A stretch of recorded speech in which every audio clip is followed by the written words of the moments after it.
his card was inadvertently put in the wrong stack. Chris Neal. Chris, you got 3 minutes. Please state your name and address, and that was an oversight. Thank you. Because I couldn't find the card.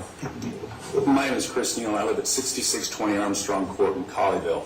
Mr. Green spoke earlier. We own the adjacent property. If we go back to the first slide that Chesapeake was using, it illustrates how close we are. And they illustrated with the green as being the approved. They didn't illustrate any color for our piece of property because they never sought our approval. Are we going back to that? And I think it's curious that not only did they not obtain our approval or even request our approval, and yet we are the closest property owner to their drill site. You'll notice the two rings. The first ring, which is the 250 feet perimeter, is actually encompassing our property. It's also interesting that on the approval sheet, and you have an email that's from Mr. Green that's dated May the 10th. We've handed out to all the city council members. You'll notice there that we've invested $334,000 in that piece of property. If the ordinance is approved as proposed with the modification or amendment, it will completely nullify any use that we had for the property to put the 25 homes that we had already approved through the engineering process, already been before the city, or excuse me, planning and zoning to get the temporary approval process, already done the engineering plans. So we're not against the drilling. We're not against the development of the minerals. We've signed a lease ourselves. But when we were originally contacted, much like the lady described earlier, they were going to use our piece of property as a frack pit. They were also going to purchase our piece of property. Then negotiations stopped. It wasn't as though we made a demand and they didn't, and they responded with something, went back and forth. We made a demand, they never responded. And now we've heard tonight that they're going to haul in the water. We don't believe there's enough room on the property they own to actually put the frack pit and the 3 to 5 or 15 wellheads they're going to try to put on there. So again, we're not against it. Again, the technology is such that they can drill within a mile to tap all the mineral uses they've leased. They can go across 30. It won't affect the development. The city can have both, have their cake and eat it too, so to speak. They can develop the mineral rights, and we can put a development that will increase the tax base for the city.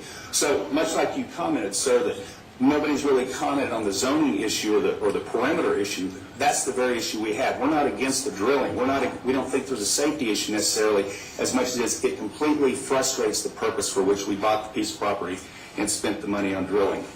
And again, if it was truly about the consent, why didn't they ask for the consent of the closest property owner in the addition? I think that's curious. If you'll also notice on their proposal, the name that's written over the top of our piece of property is Tarrant County Properties. That's Chesapeake. They do not own our piece of property. When I contacted them, they in fact said, we've made a huge mistake. We represented that we owned your piece of property and it was a surveying error. We don't own it. But on your piece of paper that you received, it says they do own our piece of property. CSCL Limited Partnership owns our property. I appreciate you for taking the card out of order, and I hope that you will oppose this. All right, Chris, thank you. If you would,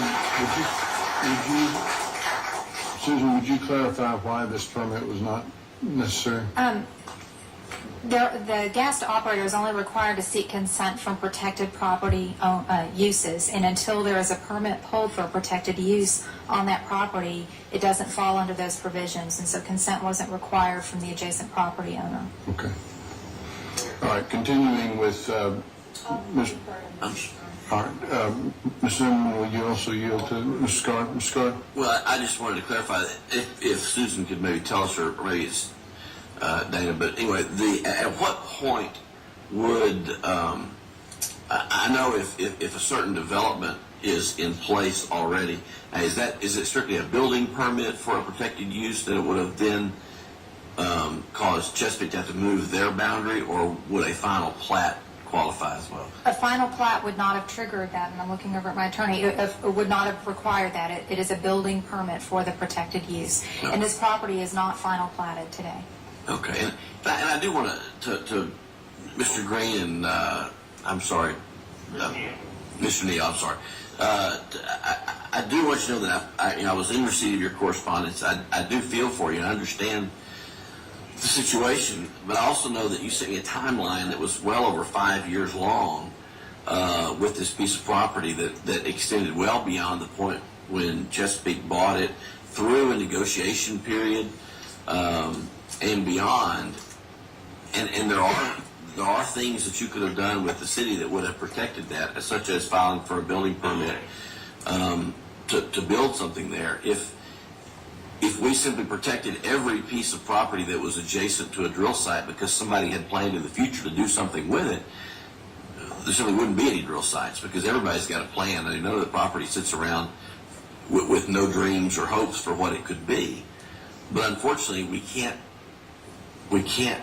do city business, ordinances, permits, waivers on what our hopes and dreams are for something. And so I certainly understand that. I hope that perhaps in the future you can work something out with Chesapeake or someone else that's an appropriate use. But there are tools in place. There are things that could have been done that would have protected you. Unfortunately, they haven't been done. And so while I have empathy for your position, I can't let it outweigh the hundreds of people who have signed leases that expect to produce their minerals. And the idea that, well, it could be another drill site somewhere. Well, it could be, but there might not be one. Again, before us, we have a very specific issue. It's not the air quality study. It's not a 36-inch high-pressure transmission line someplace else. It's not any of those other issues. And frankly, I think there was only one person, I think, Mr. Burdett, you asked that. I believe there was only one person, that was Esther McElfish, who actually lives anywhere in the neighborhood, who spoke tonight. Everybody else is from somewhere else who has another issue that chose to bring that up. So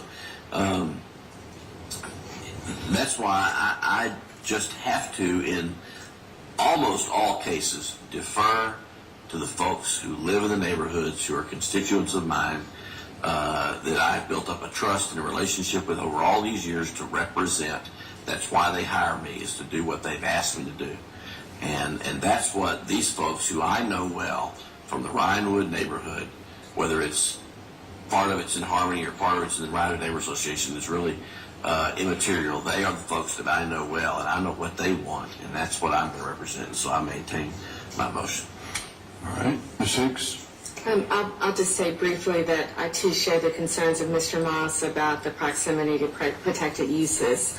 And I'll also say that there are cases where high-impact wells do make sense. There's another one in District 4 off of I-30 in Oakland, which I did support, and there have been others that I've supported in the past. But this is one where there are a number of different issues that do in fact concern me. Okay. Mr. Zimmerman? Like Mr. Moss and Mrs. Hicks, I unfortunately do have some concerns. One is the timeline of the purchase of the property by CCL and the timeline of the purchase of Chesapeake. And the situations that came forward. I'm not even sure that anybody went to these gentlemen and told them that there was an issue and that there was something that they could do to protect them. What I do know is that right now they're going to take a $350,000 bath. And I don't think that in clear conscience I can go along with something where Chesapeake, as a good neighbor, is not going to make any effort to make them whole. I also, unfortunately, have some questions about homeowners and associations and who is who. So if Mr. Scar is not going to delay this, then I'm probably going to have to vote against it. I'm sorry.